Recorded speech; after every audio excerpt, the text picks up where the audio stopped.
For this one, we're going to start with egg or ball. That's the shape of the cranium. And then just like when we broke the figure down into different steps, same thing happens when I look at heads so that I can understand it well enough to invent it. So the next step is tilt. What's the angle of the head? That might be a little extreme. It's like it's tilted there. Then I'm going to drop the jaw. That's here. And I'm thinking about the symmetry of the face. That turns just like our torsos did. So we could use the brow to the center line to double check that. I'm going across the brow. Here's the center line. So anytime the symmetry faces, or symmetry line of a part faces one direction, you know you have a turn. The tilt of the neck. So I would say the neck goes this way, and that's because we know that our spine is always at a diagonal. So I'm going to add my pinch and stretch.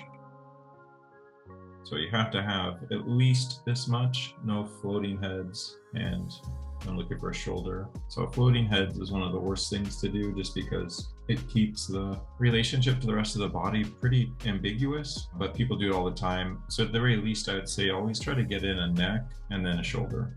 And now the only thing I need is perspective. So to do that, I look from the brow to the top of the ear. So the ear looks like it's there, and I'm going to use that as my perspective. So for this head, or under it, you don't have to draw this part, but it's the equivalent of viewing a form from this angle. And then whatever happens here, I just give to my chin so that it puts us under the jaw. And from here, it's proportions.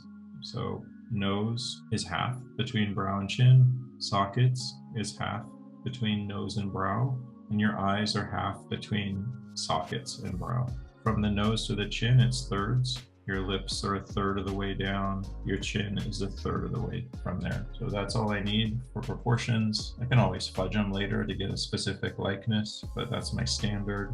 And then to get the first cutout, I'm looking for a temple, or where the brow ends, where the hairline is. So it's pretty close to the top. Run that back. That gives me the top of the side plane. Take the base of the nose and run that back around the ball. And that gives me my 4 points. Hairline, temple, nose, back of the skull. So I'm going to cut this out, and now this becomes our plane where we're going to be able to place anatomy, describe a jaw, form an ear. After this, we split it into quarters like a pizza, and this should determine the height and placement of the ear. Your ear goes in this back quarter. I give you a little bit more information on how the jaw starts. Your jaw starts right before or under the auditory meatus. So that's where your ear is. And then we can make a more specific jaw. So let's look at this guy's jaw. The jaw is always 2 lines, the remus to the mandible, and they should be equal. Remus, so I want to copy that line to the chin for mandible. So that's close. And then we have the chin.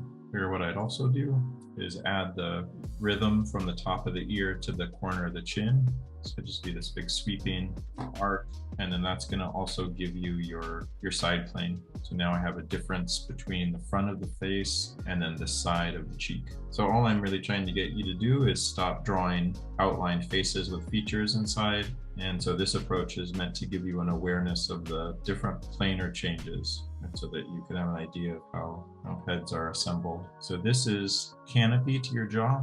Your jaw attaches to a bone indirectly through a muscle called the hyoid bone, which is back here. It sits out in front of your spine, and then on top of what would be your thyroid cartilage, which everybody has, men, women. So that's how all of this muscle connects to the underside of your jaw through that little tiny staple-shaped bone.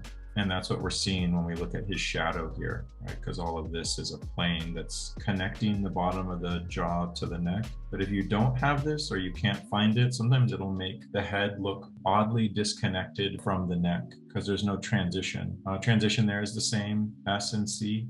You can always use that to explain transitions. And then in terms of building out the structure of the features before we actually add features, here I'm looking to get the sockets, and your sockets are a 3-planed design. You have one plane that's over the middle of your brow. It also corresponds to the turn of your forehead.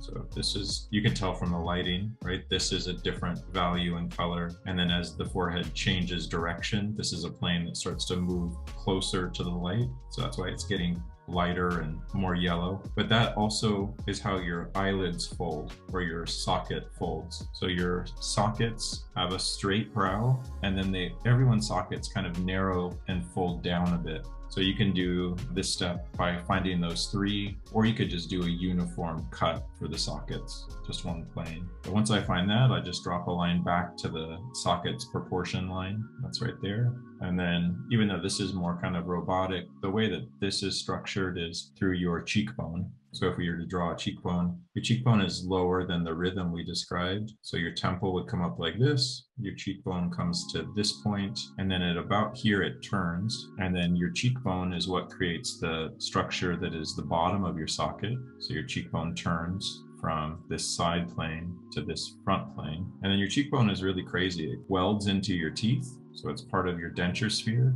And then it also constructs the bottom aspect of your socket, and then eventually leads into the structure of your nose. So it's really interesting and complicated, but it's really important if you want to do likeness. When we talk about people aging, or differences in ethnicity and gender, you can get a lot just from how that is working in people, how fat sits on top of it. You do the same thing over here, just kind of take that little block, and for now, just leave it there so that it's the same. To divide up the eye sockets, I make a little trapezoid. This is your keystone. We talked about that in the proportion lecture. And then from here, and then drop a diagonal out in either way, or either direction, to kind of create the appearance of these sunglasses. And that's where the form of the eyes are going to end up. We're just going to leave them as these cavities for now. That would be a way to think of them, their structure. For the nose, I'm using the bottom part, the area of that proportion. And then from there, I look for where the tip of the nose is. And I have to just do a job to sight this. So like, where does it line up? The tip of the nose for him isn't past the cheek, it's just before. And once I find this, then I just connect it back to the keystone and then to the base. So that'll look like this. And drop lines back this way, drop lines back that way. I don't ever go past this point, which would be the corner of the eye. It's rare that we would see the structure of the nose go past that. So this grounds it. Now I have a bottom plane like his. I could divide it up and add nostrils and all that later. And then the last thing I want to do is take this tip, the end of what would be the cartilage of the nose, and just connect it to the bottom of that trapezoid. So I'm trying to make something that's really objective and robotic, but it's really easy to make this feel like a person. Instead of this, you look at him, it's like, well, it's a little bit, I just start to shape it. It could be a little bit more curved. I mean, we're gonna go through the cartilage and how all of this ends up looking a specific way. But if you even don't wanna learn that and just use this to invent, it's really easy to shape a block to be anything you want. This side plane is really important. When I see people draw perspective heads, a lot of the times they go just like this, and that has a bizarre effect of like making, I don't know, it's too much anime maybe, where everybody thinks the nose is this pointed triangle at top, but it's not. We have like a really clear front and then sides for the nose. And then for the mouth, a good way to start is just to add the denture sphere. So instead of a mouth, get comfortable with the idea that your mouth, by necessity of evolution, because we have to bite into things, is a big rounded structure. Like when you take a bite of something, you notice that it's round and not flat. So I always start by kind of trying to see the big denture sphere. What is the volume of the mouth based on that person's dental structure? And that's also a really important area to think of likeness and ethnicity, and people have different types here. Some people have really pronounced bites, and some people have really understated. It's the same thing as like the eye and the socket. Some people have really deep set recessed sockets. Some people not so much. We'll eventually add lips. That's more next week. But the goal is to get this set up first. This is a little split. I always use this trapezoid, kind of like a keystone. That's where the muscles of your mouth start to separate towards the bottom. And then anything below this is going to be chin. People vary in the chin. For men, it's common to see a chin that steps out like a block, kind of like that. And then it's common in men to see a divot. That wouldn't be a dimple. Dimple is an irregularity of tendon grabbing skin from underneath. This is a separation or a little groove in the bone. Whereas some women, you might see this much more recessive and curved. So this isn't. To learn from Michael, check out his Introduction to Figure Construction and Head Construction courses on Proko.com. Both courses have hours of demonstrations, lectures, and student critiques. If you're interested, click on the links in the description. Thanks.